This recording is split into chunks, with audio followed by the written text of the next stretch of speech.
शैलराज ने आदर किया, नारद जी को विराजमान किया। महाराज जी कुछ कृपा करिए, मेरे घर में बेटी हुई है, बड़ा किस्मत वाला हूं मैं। हिमालय राज कह रहे हैं, अपने मुख से कह रहे हैं मेरे घर में बेटी हुई, मैं बड़ा किस्मत वाला हूं, मैं बड़ा भाग्यशाली। मेरे भाग्य के बराबर दुनिया में किसी का भाग्य नहीं है। मेरे घर में बेटी का जन्म हुआ है। हिमालय राज के यहां कितनी बेटी थी? दक्ष प्रजापति की यहां 60 लड़कियां थी। हिमालय राज की कितनी बेटी थी महाराज? बिना बेटी के, बिना कन्या के तो भाग्य प्रबल ही नहीं हो सकता। दशरथ जी के घर में 60 साल की आयु के हो गए थे दशरथ बाबा, पर औलाद नहीं हुई थी। हुई थी क्या? नहीं। गुरु बाबा से विनती करी थी, बाबा कुछ कृपा करिए। गुरु जी ने ध्यान लगाकर देखा कि दशरथ जी की कन्या के बेटे बच्चे क्यों नहीं हो रहे, औलाद क्यों नहीं हो रही, क्या कारण है कि दशरथ जी की संतान नहीं हो रही? उसका केवल एक कारण था कि दशरथ जी ने ना तो अपनी बहन का आदर कर पाए और दशरथ जी ने अपनी बेटी का आदर कर पाए। दशरथ जी की एक ही बहन थी जिसका नाम था सुहांगी, जो शांति मुनि के साथ ब्याही थी। कथा आपने सुनी होगी। जब माता सीता विवाह कर आई थी अयोध्या में, तो माता सीता ने अयोध्या में आकर 8 रात्रि तक भोजन नहीं करा था, अयोध्या का पानी नहीं पिया था। कौशल्या जी ने जाकर पूछा था, बहू रानी ऐसी क्या बात है जो तुम अयोध्या का पानी नहीं पीती, भोजन नहीं करते? कुछ नहीं बोली। सुमित्रा जी ने जाकर पूछा, कुछ नहीं बोली। दशरथ जी ने पूछा, कुछ नहीं बोली। सीता जी, कैकेयी ने आकर पूछा कि तुम अयोध्या का पानी क्यों नहीं पीती, भोजन क्यों नहीं करती? तब सीता जी ने कहा था, मैं अयोध्या का पानी नहीं पीती, भोजन क्यों नहीं करती, उसका कारण है मेरे पिता जनक जी कहते हैं जिस घर में भांजे की हत्या हुई हो उस घर का पानी नहीं पिया जाता, भोजन नहीं किया जाता। मेरे ससुर दशरथ जी भांजे के हत्या रहे, अग्नि की तरह बात पूरी अयोध्या में फैल गई। दशरथ जी के कानों में शब्द गया, दशरथ जी ने अपने हाथों को कानों पर लगाया और दशरथ जी को चरित्र याद आ गया कि मेरी बहू झूठ नहीं कर रही, मेरे हाथ से भांजा मारा, मेरे हाथ से भांजा मारा। जब पहुंचे सरयू तीर भरन को नीर, विपत्ति का मारा जल भरने गया बेचारा। श्रवण पानी को आया था, वो जल में तुम भी डुबोया था, धोखे से मारा बाण कलेजा फाड़ा, जल भरने गया बेचारा।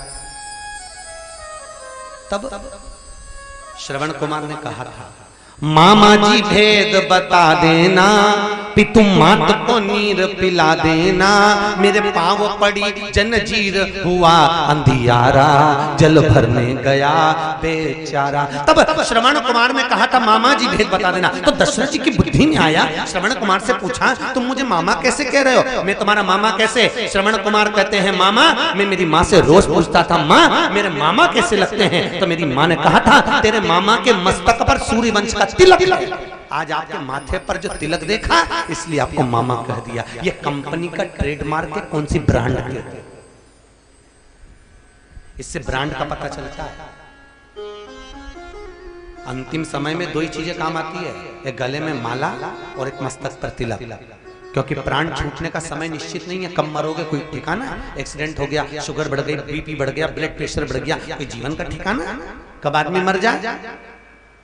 और मरते समय अगर राम का नाम नहीं निकला तो मत निकलने दो, मरते समय कृष्ण नहीं निकला मत निकलने दो। अगर मरते समय तुम्हारे मस्तक पर तिलक लगा होगा तो यम के दूत जब बंदी बनाने के लिए आएंगे तो यमदूत पहचान जाएंगे ये अपनी कंपनी का माल नहीं, ये नारायण की कंपनी का माल है, इसको तो नारायण ही लेकर जाएगा, मात्र लेवल देखकर पहचान जाएंगे। इसलिए मस्तक पर तिलक हो, और अगर तिलक बिगड़ भी गया हो तो गले में तुलसी की माला हो तो भी भगवान अपने धाम में ले जाता है।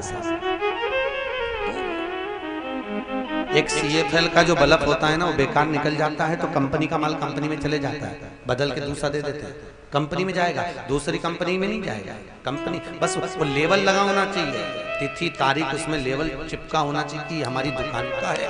बस उसी तरह अंतिम समय में तुम्हारे मस्तक पर तिलक है तो लेवल लगा दिख लिया तो फिर तो तुम नरक नहीं जाओगे, पक्का हो गया नेटोर वालों, पक्का लेवल हो। महाराज श्रवण कुमार के शब्द सुनकर दशरथ जी जब पहुंचे थे, आंख में आंसू भरे थे दशरथ जी के। आज अपनी बहन को देखकर रो रहे थे कि मेरी बहन सुहांगी बैठी हुई है, और पास में शांति मुनि थी। अश्रु गिरे। सुहांगी ने कहा, भैया आप आए हो, तुम्हारा भांजा आता होगा। दशरथ जी ने चरित्र कहा तो श्रवण के पिता शांतिन मुनि ने श्राप दे दिया, अपने पुत्र के वियोग में प्राण त्याग रहा हूं, तुम्हें त्यागना पड़ेगा। आज दशरथ जी कह रहे हैं कि मेरी बहू गलत नहीं करी, मेरे हाथ से भांजा मरा है, पर विश्वामित्र जी उस समय पर वहीं थे। उनको बुलाकर पूछा, मेरे ऊपर से भांजे की हत्या का दोष कैसे मिटेगा? विश्वामित्र जी ने कहा, 1000 ब्राह्मण को एक जगह पर बिठाकर भोजन कराकर दक्षिणा देकर भेज दो, भांजे की हत्या का दोष मिट जाएगा। सीता जी से पूछा, ऐसा कर दें? सीता जी ने कहा, मेरे पिताजी ने ये नहीं बताया। कई बहुएं जो होती हैं मायके के मेथड से चलती है। सास बताती है ऐसा करो, वो नहीं करेगी, पर मम्मी ने जैसा बताया वैसे ही करेगी। मेरे पिताजी ने ये नहीं बताया। तुम्हारे पिताजी ने क्या बताया? सीता जी कहती है, मेरे पिताजी ने बताया कोई ऐसा ब्राह्मण जिसने ना कभी किसी के घर खाया हो, ना पानी पिया हो, ऐसे ब्राह्मण को घर में बिठाकर भोजन कराकर दक्षिणा देकर भेज दो, भांजे की हत्या का दोष मिट जाएगा। पूरी अयोध्या में देखा तो ऐसा बामन नहीं मिला जिसने ना कभी किसी के घर खाया हो, ना पानी पिया, ना मुंह झूठा करा। जनकपुरी पत्र भेजा, जनक जी आपके यहाँ कोई ब्राह्मण हो तो बताओ। जनक जी के हमारी नगरी में भी कोई ब्राह्मण नहीं, नेहटोर में हो तो बताओ रे कहीं का, जिसने ना कभी किसी के घर खाया हो, ना पानी पिया हो, ऐसे ब्राह्मण को ढूंढा जाए। आखिरी में दशरथ जी हार गए, कोई ब्राह्मण नहीं मिला। दशरथ जी ने समधी जी को पत्र लिखा, सगा जी को पत्र लिखा, समधी जी जनक जी किसी को ढूंढ कर भेजो, सीता भोजन नहीं कर रही है। जनक जी ने पत्र में लिखा, पूरी पृथ्वी पर केवल एक ही बामण है जिसने ना कभी किसी के घर खाया, ना पानी पिया, उसका नाम लंका का राजा रावण है। बस एक ही बामण है। प्रवृत्ति भले राक्षस की, पर है ब्राह्मण, उसको बुलाया जाए। दशरथ जी ने पत्र लिखा, श्रीमान रावण जी महाराज, आप हमारे यहाँ एक समय भोजन के लिए पधारो। वो पत्र मंदोदरी के हाथ लग गया। मंदोदरी कौन थी रावण की? जम के बोलो, आवाज नहीं है। कौन थी? पत्नी। अच्छा, कौन सी रामायण में लिखा है कि मंदोदरी रावण की पत्नी थी? 18 तरह की रामायण है, कुल 52 तरह की भागवत है, 9 तरह की शिव पुराण है। कौन सी रामायण में लिखा है कि मंदोदरी रावण की पत्नी थी? रामचरितमानस में लिखा है मंदोदरी रावण की पत्नी नहीं, धर्म पत्नी थी। क्या लिखा है? धर्म पत्नी। पत्नी शब्द का संबोधन नहीं लिखा।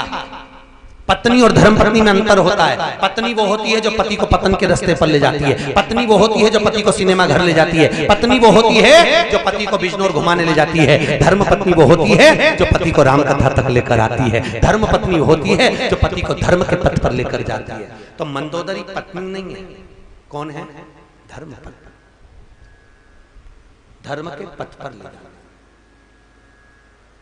जाना। आप में से कितनी है धर्म पत्नी? अरे 9 दिन में कम से कम 1 दिन तो धर्म पत्नी बनो। और अगर नी भी आए तो निवेदन है, जितनी कथा यहाँ सुनो उतनी कथा घर जाके सुनाते हो। कम से कम रात को नियम ले लो, जब पति आवे तो उसको पूरी कथा सुनाना होना चाहिए। ऐसा नियम धारण करना चाहिए, धर्म पत्नी का लक्षण है, होना चाहिए। एक बार पूना में कथा कर रहे थे और पूना में एक गार्डन में कथा थी, वहीं पर हमने कहा जितनी कथा यहाँ सुनो उतनी घर जाकर सुनो। एक नई नवेली बहू तीसरे दिन कथा में आकर बोली आज गुरुजी मेरा सेठ आया, मेरा पति आया। हमने कहा बहन उसको मिलवाना जरूर हो। तीसरे दिन वो कथा में मिलने के लिए आया, हमने तुलसी दी। हमने उससे पूछा भैया तो 2 दिन कथा में नहीं आया, तीसरे दिन कैसे आ गया? उसने कहा गुरुजी सही बोलो। मैंने कहा बिल्कुल सही बोलो कि रात को 9 से 12 सुनने से अच्छा है दिन में 3 से 6 सुन लूं। पूरी रात बैठ के कथा ही सुनाती रहती है, पूरी रात कथा ही कथा। सीवर वाला महाराज ऐसा बोला था, सीवर वाला महाराज ऐसा बोला था, पूरी कथा था। तुमसे भी निवेदन है रोज प्रतिदिन शाम को जाओ, जब सोने का समय आए थोड़ा पांव दबाते दबाते, पांव दबाना गला नहीं, पांव दबाते दबाते कथा कर, पूरी कथा जितनी भाव से। बोले रामचंद्र भगवान की, भाव से कथा का रसपान। महाराज मंदोदरी के हाथ पत्र गया, मंदोदरी ने जाकर लंकाधिपति रावण से कहा सुनो स्वामी आप ब्राह्मण कुल में जन्मे हो पर आपने कभी ब्राह्मण कर्म नहीं करा। रावण कहता है मैं शंकर जी की पूजन करता हूं, ये ब्राह्मण कर्म नहीं तो और क्या? अरे स्वामी इसको कोई ब्राह्मण कर्म कहते हैं? ब्राह्मण का कर्म है जजमान के यहाँ भोजन करने जाए दक्षिणा लेकर आए।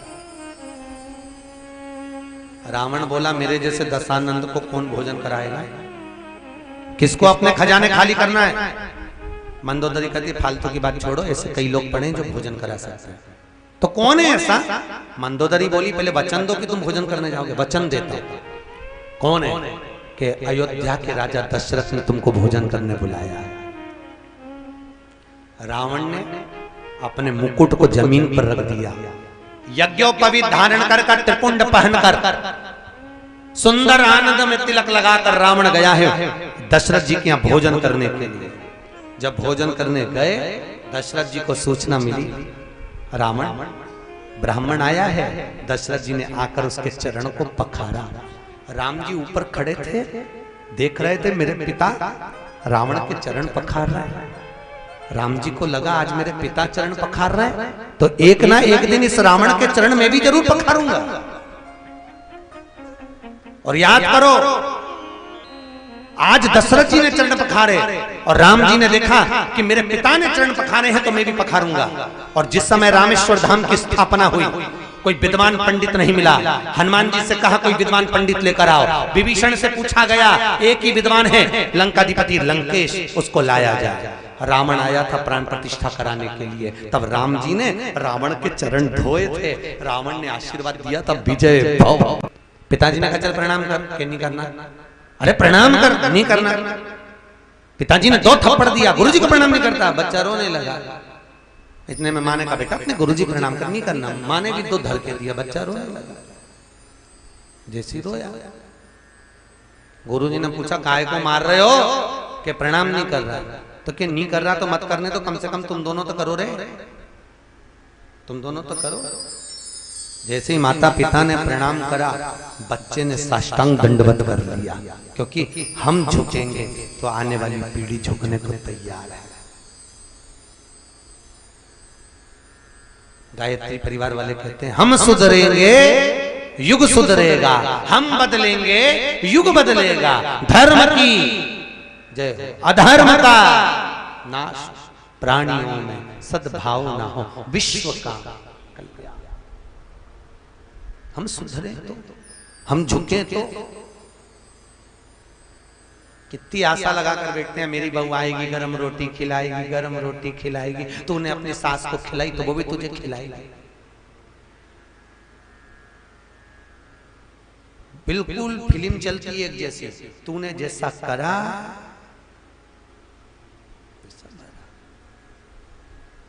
जैसा करोगे वैसा पाओगे।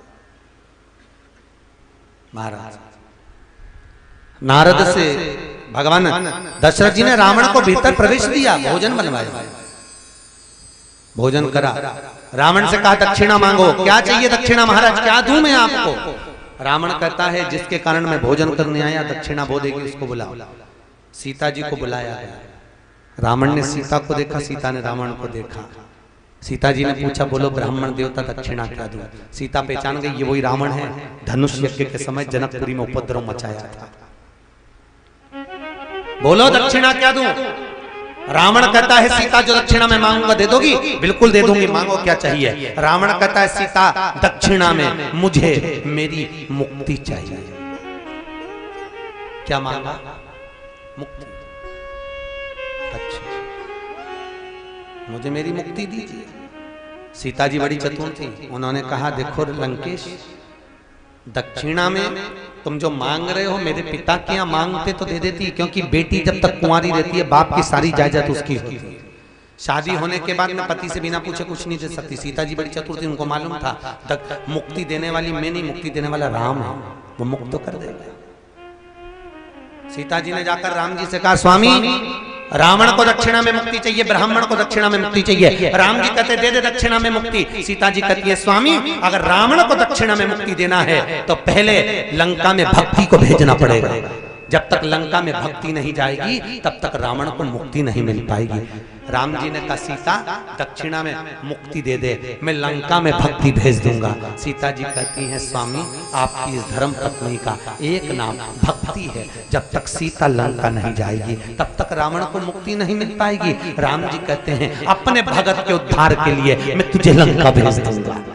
सीता जैसी लंका में गई, रावण के हृदय में ऐसी भक्ति समाई कि भक्ति के बल पर रावण सीता राम करता रहा और अंत में जाकर राम जी ने रावण को मुक्त कर दिया। मुक्त अंत में। महाराज बड़ा कठिन है बेटी का अपमान हो जाना। ये तो राम जी की बुआ की कथा थी। एक राम जी की बहन भी थी जो माता कौशल्या के गर्भ से प्रकटी थी, शांता, जिसके जन्म के बाद पानी गिरना बंद हो गया था। जनक जी ने, दशरथ जी ने एक पेटी बनवाई चंदन की, उसमें बेटी को सुलाकर सरयू में बहाने वाने लगे। कौशल्या जी ने अपनी बहन को बुलाकर उस बेटी का दान दे दिया, इसको तू ले जा।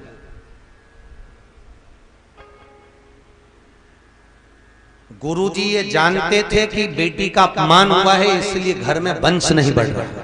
याद रखना, बहन बेटी को देने से, गौ माता को देने से, संत ब्राह्मण को देने से कभी घटता नहीं है, बढ़ता है। कभी नहीं घटेगा। आपके घर में आपकी बहन बेटी आ रही है, उसको आप साड़ी दे रहे हो, घटेगा नहीं। बहन बेटी को देने से नहीं घटता, संत ब्राह्मण को देने से नहीं घटता, गौ माता को देने से नहीं घटता, बढ़ता है।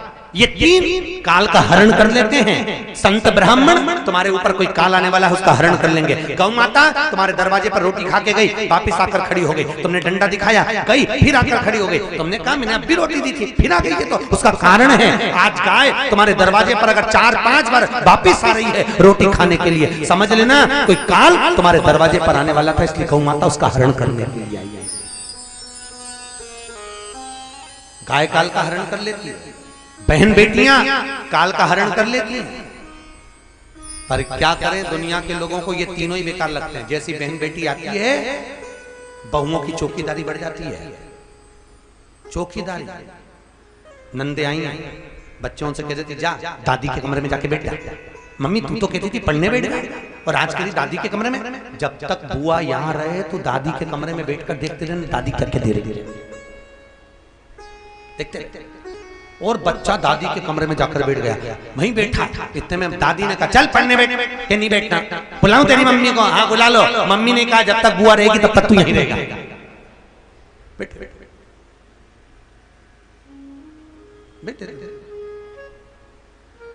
बहन बेटी को देने से नहीं घटता साहब, गौ माता को देने से नहीं घटता, संत ब्राह्मण को देने से नहीं घटता। भाव से,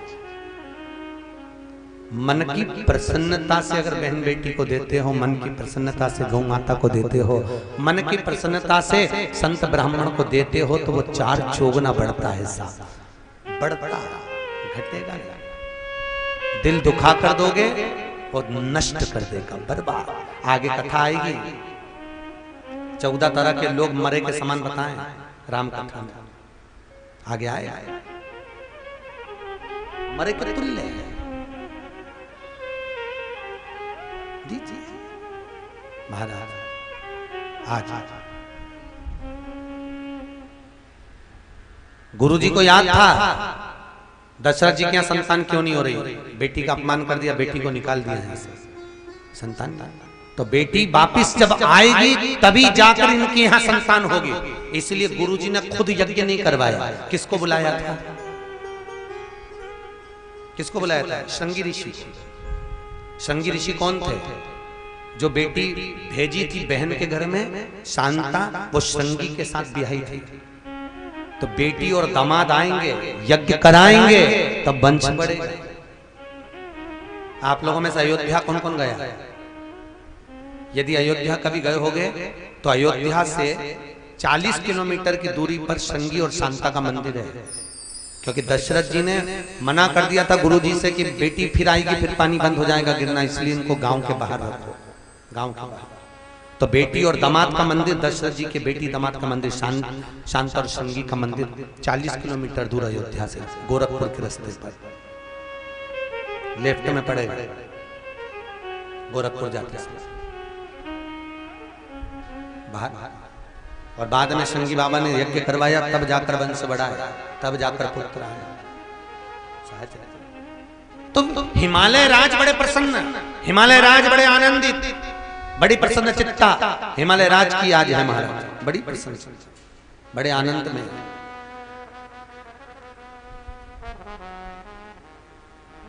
और कह दिया, हिमालय राज ने कहा मेरी बेटी का भाग्य देखकर बताइए इसका भाग्य क्या है।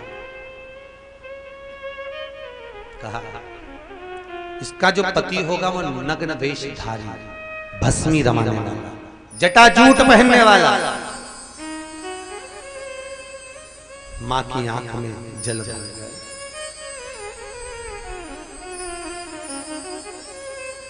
जल बेटी नहीं भी आऊंगा। नारद जी ने कहा एक काम हो सकता है, ये सारे अवगुण अगर गुण में परिवर्तित हो जाएं तो वो कैसे? शंकर भगवान ये सब कुछ धारण करते हैं, पर शंकर देवताएं अगर तुम्हारी पुत्री शिव की आराधना करे तो उसको पति के रूप में मिल जाए। माता पार्वती ने ये शब्द संबोधन बाल्यावस्था में सुन लिया। पार्वती जी जब बड़ी हुई शंकर की आराधना में लग गई, पर पार्वती जी का जब ज्ञान वर्धन कर रहे थे, पार्वती जी का भाग्य जब नारद जी बाँच रहे थे, तब पीछे खड़ी होकर हिमालय राज की बड़ी बेटी गंगा सुन रही थी। हिमालय राज की दो बेटी थी, एक गंगा एक पार्वती।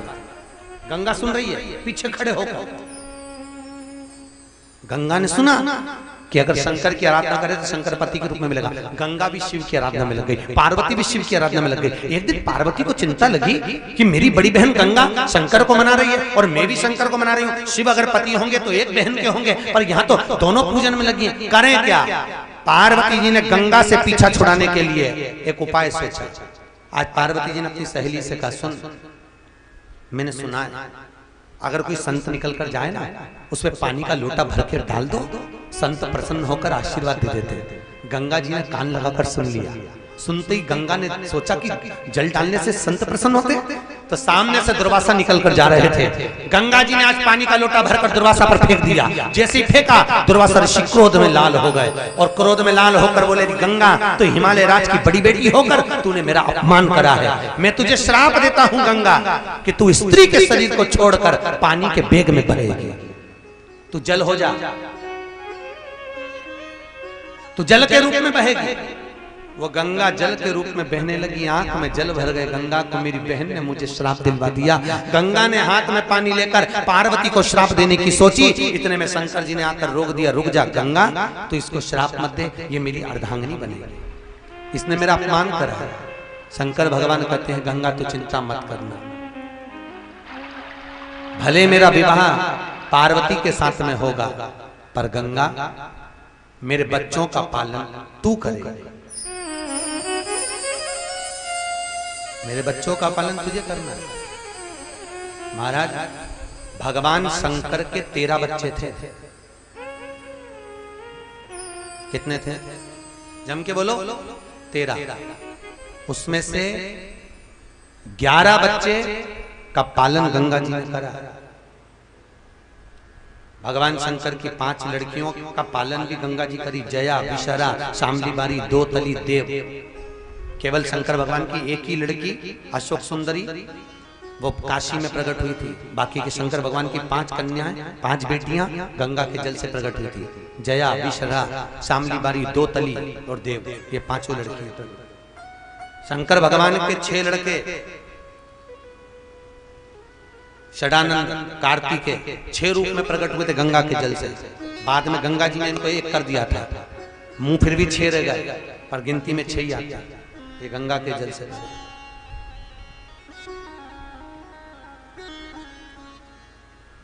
भगवान शिव के संपूर्ण परिवार, तो चिंता मत।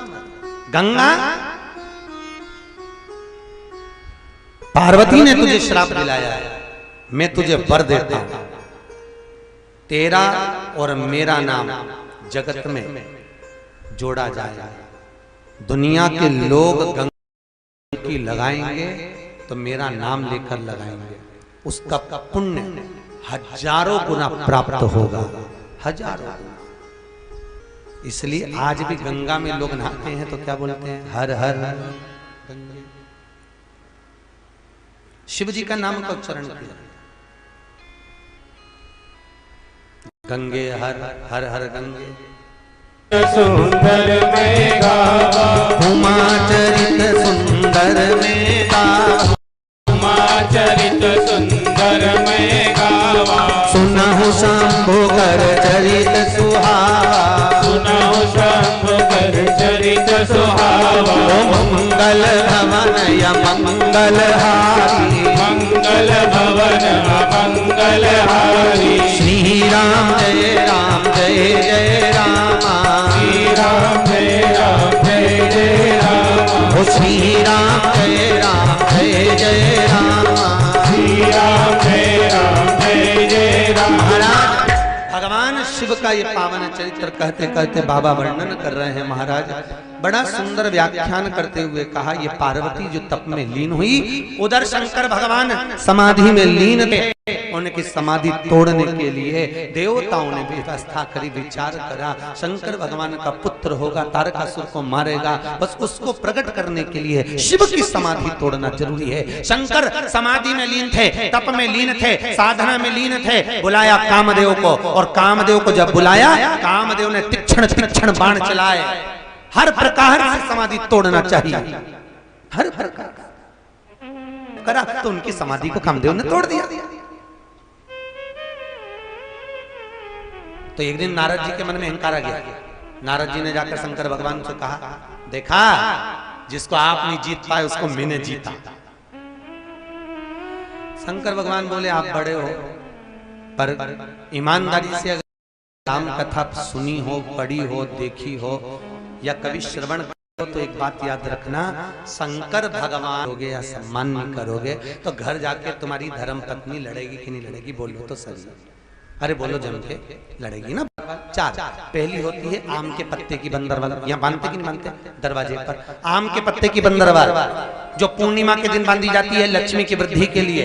दूसरे नंबर पर ये दूसरे नंबर की बंदरवाल। तीसरे नंबर की बंदरवाल होती है नीम की बंदरवाल, ये चैत्र के महीने में बांधी जाती है रोग मुक्ति के लिए। चौथे नंबर की बंदरवाल होती है आम के पत्ते और पीपल के पत्ते की, ये 10वीं तिथि को बंद कर 12वीं तिथि को बाहर फेंकी जाती है। ये घर में समृद्धि की वृद्धि करता है। अगर कोई व्यापार नहीं चल रहा, धंधा नहीं चल रहा, नौकरी नहीं है सही, तो उसमें पीपल और आम के पत्ते की बंदरवाल बांधी जाती है। गर्ग संहिता में 4 बंदरवाल का प्रमाण है हमारे। 4। तो कामदेव जो छुपा, कामदेव जी महाराज जो छुप कर बैठे, वो आम के पत्ते में, आम के पल्लों में छुप कर बैठे और तीक्ष्ण बाण चलाए हैं महाराज। जैसे ही बाण पर बाण चलाए गए भगवान शंकर की समाधि को तोड़ने के लिए, भगवान शिव महाराज अब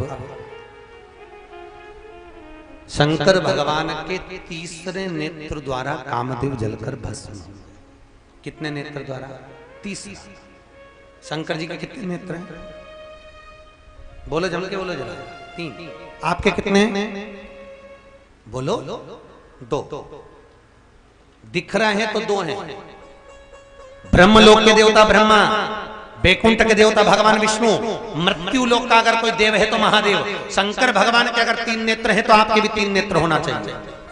शिव जी का एक नेत्र ये, उसी तरह आपका एक नेत्र ये, जिससे आप अपनी अच्छाई देखते हो। दूसरा नेत्र आपका ये, जिससे आप अपने परिवार की अच्छाई देखते हो। मैंने जो करा बहुत अच्छा करा, मेरे परिवार ने जो करा बहुत अच्छा करा। और तीसरा नेत्र हर व्यक्ति का यहाँ होता है, जिससे वो हर एक व्यक्ति की बुराई ढूंढता है। हर व्यक्ति की बुराई ढूंढता है। उसने ऐसा कर दिया, उसने वैसा कर दिया, उसने ये कर दिया, उसने वो कर दिया, बस केवल बुराई ढूंढेगा।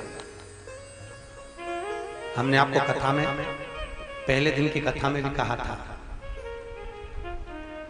कि कथा सुनने के लिए सोता, सरोता और श्रोता तीनों आते हैं। कथा में कहा तीनों आते हैं। कथा में सुनने के लिए सोता भी आएगा, सोने के लिए। सरोता भी आएगा कतरने के लिए, महाराज ने क्या बाचा क्या नहीं बाचा, उन्होंने क्या बोला क्या नहीं बोला, कितना बोला कितना नहीं बोला। वो दिन भर बैठे बैठे बस कथा में करोतेगा, सरोता जैसा काटेगा। और तीसरे नंबर का होता है श्रोता, जो कथा को सुनने के लिए आता है, डूबने के लिए राम के चरणारविंद में आता है और कथा सुनकर आनंद पाकर चले जाता है। वो श्रोता है। मेरा निवेदन है, कामदेव जब आए भगवान शंकर के तीसरे नेत्र द्वारा जलकर मारा, नेत्र में जल जला है, रति रोती हुई आई। भगवान ने कहा चिंता मत करो, भगवान कृष्ण के पुत्र के रूप में आपका पति मिलेगा, आप भगवत भजन में डूबो। वहां देवताओं को भेजा, पार्वती जी के साथ में शिव जी का मंगल विवाह पक्का हुआ। कल कथा अपन ने जो श्रवण करी थी उसका सुख वही था कि भगवान की लीलाओं का स्मरण। शंकर जब विवाह करे, उस विवाह के समय पर भगवान शिव जब दरवाजे पर पहुंचे, दरवाजे पर पहुंचे, सुंदर सज बहुत। कल आपको कथा में कहा था आज का मुहूर्त है, कथा शास्त्र कहता है मुहूर्त शंकर जी के विवाह का आज का, पर बारात गई थी 9 दिन बाद। भगवान विष्णु और ब्रह्मा ने 33 कोटि देवता कहे शंकर भगवान से चलो बारात की तैयारी करो चलो। शंकर भगवान बोले अभी नहीं जाऊंगा बारात लेकर। क्यों नहीं जाऊंगा? अभी मेरा मुहूर्त नहीं आया। तो मुहूर्त कब आएगा? चलो। शंकर भगवान बोले अभी मेरा पाउडर का डिब्बा नहीं आया, जब तक पाउडर का डिब्बा नहीं आएगा तब तक नहीं जाऊंगा। 9 दिन निकल गए, बारात नहीं गई। 10वें दिन सामने से आवाज आई, राम नाम सत्य है। जैसी आवाज आई शंकर जी उठकर नाचने लगे। जैसी नाचे भगवान विष्णु ने पूछा क्या हो गया? भगवान शंकर बोले मेरा मुहूर्त आ गया, मेरा मुहूर्त। शंकर भगवान की बारात जब निकली थी, जब सामने से अर्थी आई थी, मुर्दा जला था, भस्म रमाई थी, तब बारात निकली थी। आज भी हिंदू धर्म की रीति है, स्वप्न में अर्थी दिख जाए, मुर्दा दिख जाए, समझ लेना कोई शुभ खबर आने वाली है, कोई अच्छी खबर आने वाली है।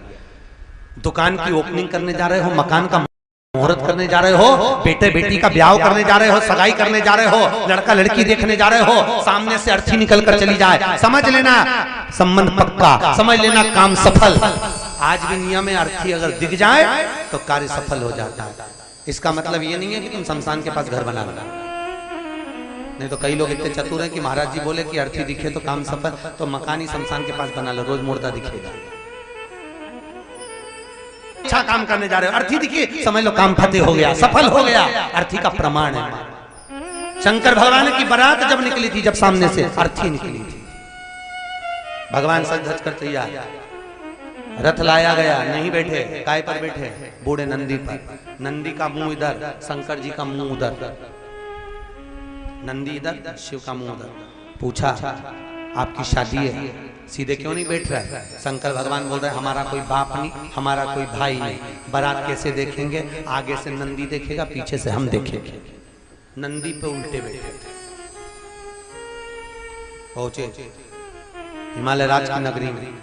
ब्रह्मा जी ने भगवान विष्णु से कहा बारात अच्छी नहीं लग रही है। शंकर भगवान ने पूछा हुआ क्या, ये तो बताओ क्या हो गया? नारायण बोले महाराज बारात देखो तो जरा, सारे देवता सजे धजे और दूल्हा देखो तो नग्न वेशधारी शंकर। इतने में भगवान ब्रह्मा जी विष्णु जी से बोले, भगवान विष्णु ने शंकर जी से बोला, प्रभु जस दूल्हा तस बनी बरात, जैसा दूल्हा है वैसी बारात बनाइए, कुछ कृपा करिए। शंकर भगवान ने डमरू खड़काया, डाकनी पिशाचनी चुड़ैल भूत भयंकर आ गए। गज भर की जीवान, कोई के पांव ज्यादा, कोई के हाथ ज्यादा, कोई के मुख ज्यादा, सब चले खूब नाचे। आगे आगे 33 कोटि देवता, पीछे पीछे रुद्रगण, उसके पीछे शंकर भगवान नाचे, खूब नाचे। अब ब्रह्मा जी ने भगवान विष्णु से पूछा, प्रभु एक बात समझ में नहीं आ रही। क्या बात? महाराज जी देवता नाच रहे, इनके नाचने का तो नाम दिया। देवता जो नाच रहे तो कोई भांगड़ा कर रहा था, कोई गरबा कर रहा था, कोई कथक कर रहा था, तो इनके तो नाचने का नाम है। पर ये भूत चुड़ैल ऐसे नाच रहे, समझ में नहीं आ रहा इनके नाचने का कोई नाम है क्या? तो भगवान विष्णु बोले, कलयुग में लोग इसको डिस्को कहेंगे। जो समझ में नहीं आए समझ लो डिस्को। आज के जमाने में लोग ऐसे ही नाचते हैं, हाथ पैर ऐसा पटके जैसे ततैया लग गया। एक अम्मा ऐसी ऐसी नाच रही थी, हम तो समझे लकवा लग गया। अब नाचे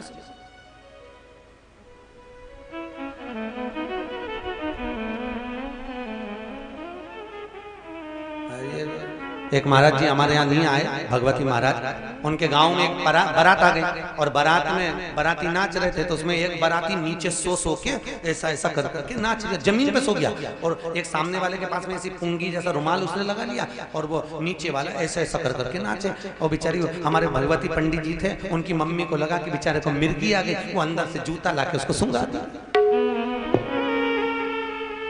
इतने में बारातियों ने आकर कहा, माता जी नाच रिया है, मिर्गी नहीं है। तब माता जी ने जूता वहीं फेंका कि आग लग जाए तुम्हारे नाचने।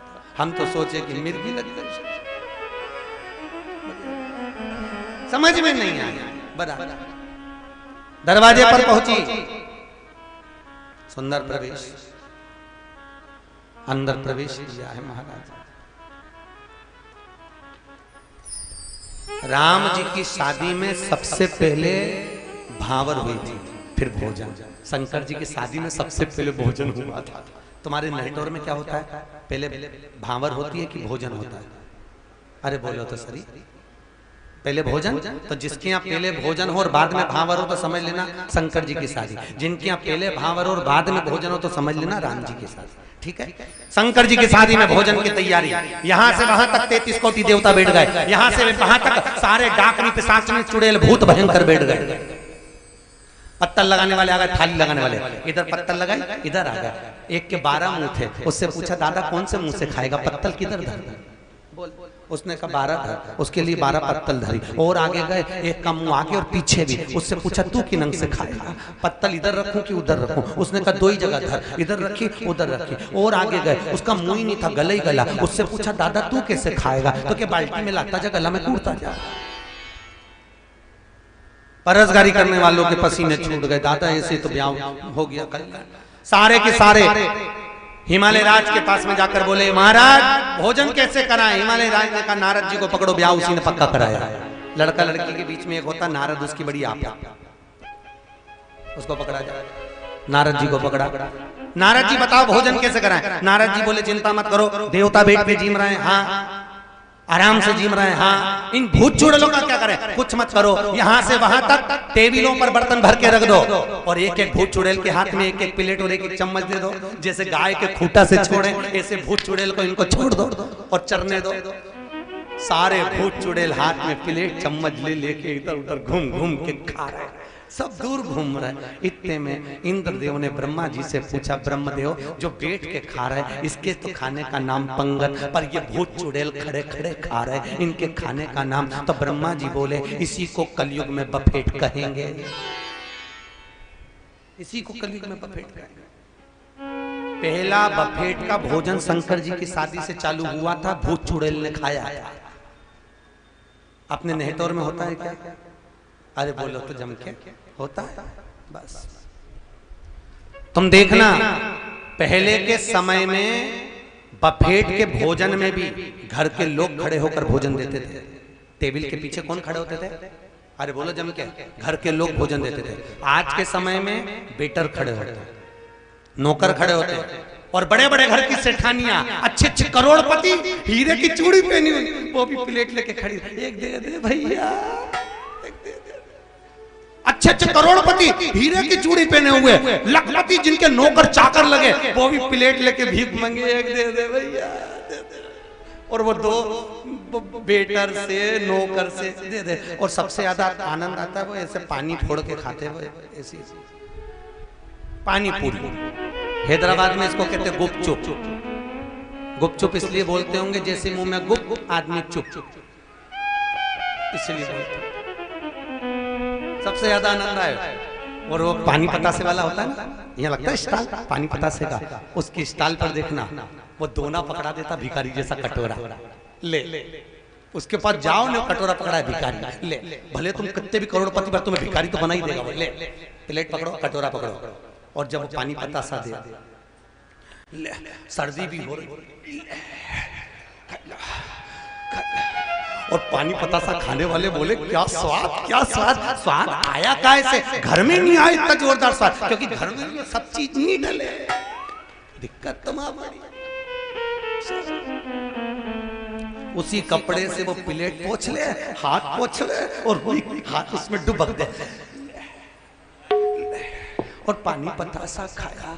और रास्ते में बात करती करती यार पानी पतासा इतना अच्छा लगा, मेरे को इतना अच्छा लगा, तो पड़ोसन भी बोल रही बहुत अच्छा बना था, घर में नहीं बने इतना अच्छा पानी, तो बाहर कैसे बने, तो इनके कौन समझा पानी में एक्स्ट्रा स्वाद आया, अलग से मसाला भी तो डला, वो घर में नहीं डाला जाए।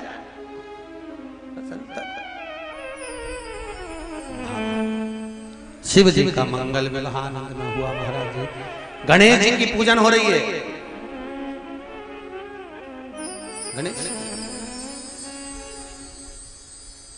कृति सिद्धि के दाता गजानन तुम्हें सबसे पहले हमारा,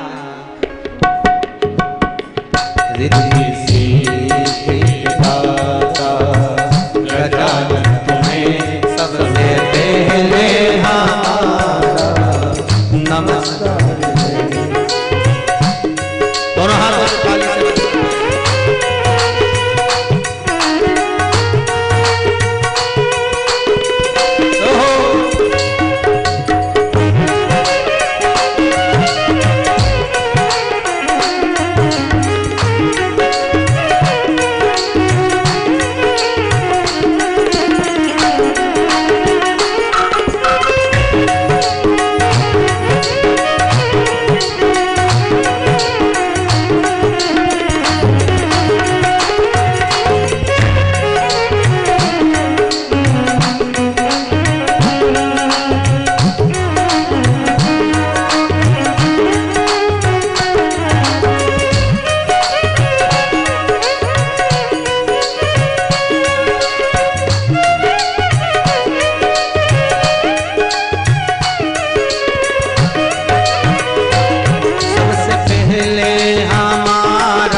पूजन किया। अब प्रश्न एक और खड़ा हो गया, शंकर और पार्वती गणेश जी की पूजन कर रहे हैं, गणेश कौन है? तो महाराज शास्त्र कहता है गणाधिपति, जो गणों का अध्यक्ष होता है, शंकर पार्वती ने उन गणेश के पूजन किया। गणों के अध्यक्ष, जो उस समय पर कुर्सी पर विराजमान था, जो पद पर था, उसकी पूजन हुई। गणेश जी, वो गणेश जी नहीं, शंकर पार्वती के पुत्र नहीं, जो पद पर था, गणों का जो अध्यक्ष है, गणपति है।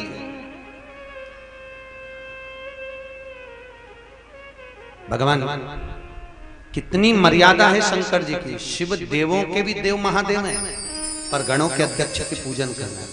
जो जिस पद पर होता है, जो जिस स्थान पर होता है, उसका मान होना चाहिए, सम्मान होना चाहिए, उसका सत्कार, पद की गरिमा बनाकर रखना चाहिए, पद की महत्वता बनाकर रखना चाहिए, उसका सम्मान। मंगल विवाह हो। पार्वती जी को विवाह करने से पहले माता पार्वती को हिमालय राज ने, मीनावती ने खूब समझाया था, मान जा कि शिव तो ठेरे कैलाशी, हरि गोरा पछताएगी, बूढ़े जोगी के संग में तू कैसे रह पाए। याद रखिए, आप बच्चों को पढ़ा सकते हो, लिखा सकते हो, बच्चों को विद्वान बना सकते हो, सब कुछ कर सकते हो। आप बच्चों को जो बनाना चाहो बना सकते हो, पर बच्चों का भाग्य नहीं बना सकते, भाग्य नहीं बना सकते। भाग्य तो परमात्मा के हाथ में। जन्म, मरण और परण, परण मतलब शादी, जन्म भी उसके हाथ में, मरण भी उसके हाथ में, परण भी उसके हाथ में। आप खूब पढ़ाओ, लिखाओ, विद्वान बनाओ, अव्वल बनाओ, सब कुछ बनाओ, पर भाग्य नहीं बना सकते। भाग्य बनाने वाला तो मेरा परमात्मा है, मेरा राम।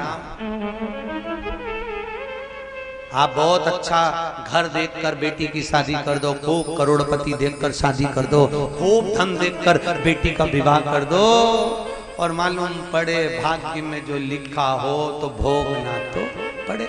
मालूम पड़े 2 साल, 4 साल, 3 साल ठीक चला, उसके बाद वापिस वही रोड पे आ गए, तो क्या कर लोगे?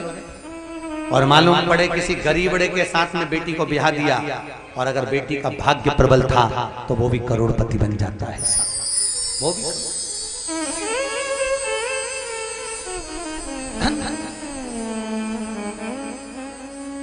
दुनिया के लोग संपदा को, धन को सब कुछ मानते हैं, पर संत कहते हैं संपदा धन मेरे राम जी के चरणों में पड़ी हुई है।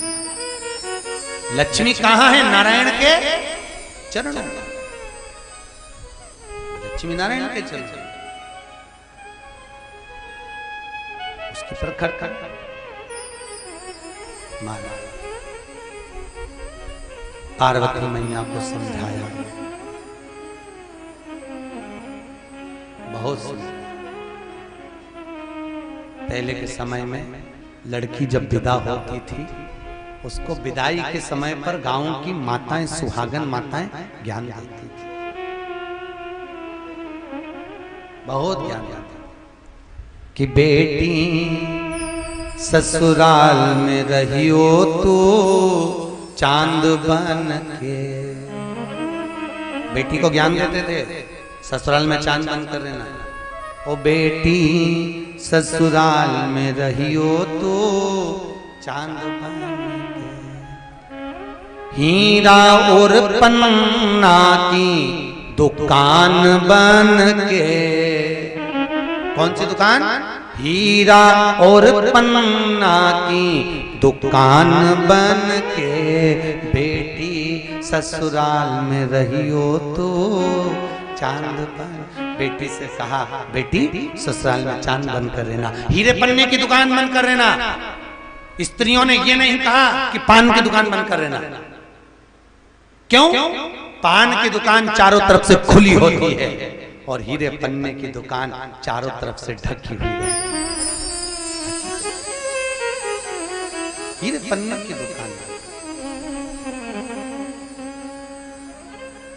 और सुन, सास ससुर जो पहले जागे तो पहले जग जइयो। बेटी को ज्ञान देकर भेजते थे, सास ससुर उठे पहले, उससे पहले तुम्हें उठना चाहिए। पर आज के जमाने में तो बेचारे सास ससुर 6:30-7 बजे जगे और बहू पति को हिला करके, देखना मम्मी ने चाय बनाई है तो लेके आ जाओ,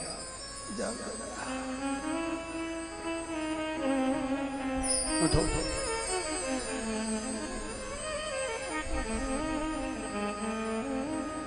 पति जगा, उठ जा, मम्मी जग गई है, उठ जा। तो तुम उठ जाओ ना, मैं उठूं क्या? उठ गई तो उठ जाना, मैं नहीं उठूंगी, मैं तो सॉरी।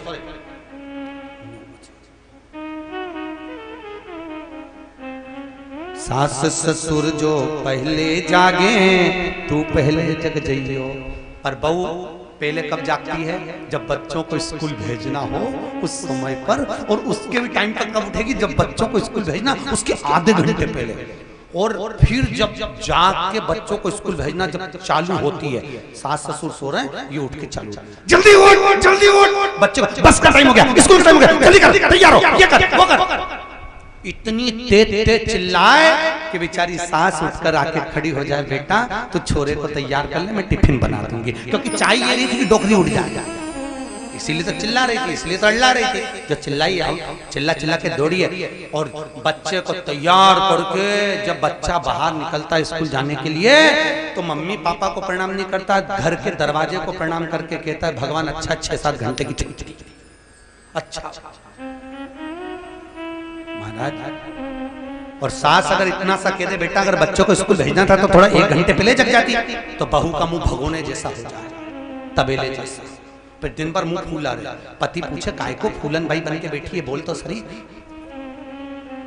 बोल तो सही। तो अरे माँ में तो अक्ल नहीं है, इतनी जल्दी उठो तो भी कह रही है और जल्दी उठो। तो माँ ने क्या गलत कहा? अगर बच्चों को स्कूल भेजना है थोड़ा जल्दी जग जाओ। पर नहीं, वो तुम बोली और उसका मुंह भगोना हुआ बस। तो फिर बोले कौन? आज के जमाने में बेचारी सासुन नहीं बोले रे बाबा, गया जमाना। और बहुवन भी आज के जमाने में, वैसे तो पहले की अपेक्षा बहुवन में बहुत समझ आती चली जा रही है, बहुवन भी एक्टिव होती चली जा रही है। समय पर उठना, समय पर काम करना, समय पर साधना, ये बहुवन कर लेती है। पर सासों को भी आदत इतनी पड़ी हुई है, अगर कर भी रही है ना तो उसमें भी अगर टॉर्चर करती है तो फिर बहू का मुंह फूलता है। हमारा निवेदन ये है, जैसे ही घर में बहुएं आ जाएं, सासों से निवेदन है थोड़ा छोड़कर चलना चालू करो, थोड़ा छोड़ना चालू करो। बस दिक्कत एक ही है, तुम्हारे से छूटता नहीं है और बहू छोड़कर चलती है। छोड़ पार्वती मैया को ज्ञान प्रदान किया गया, माताएं समझा रही हैं, समझा। और पार्वती मैया को जब सीख दी गई, करहु सदा शंकर पद पूजा। महाराज, शंकर के चरणार विंद की पूजन करना है, किसी अन्य की ओर आश्रित नहीं होना, किसी को देखकर लोभित नहीं होना। स्त्री का सबसे बड़ा तात्विक सुख वही है कि पति के चरणार विंद की पूजन करना। पति के चरणार विंद में रवि रहे। आप में से कितनी माताएं जो अपने पति को रोज प्रणाम करती, जरा हाथ उठाओ। अरे एक हाथ तो उठा लो जी, झूठ मूठ के उठा लो।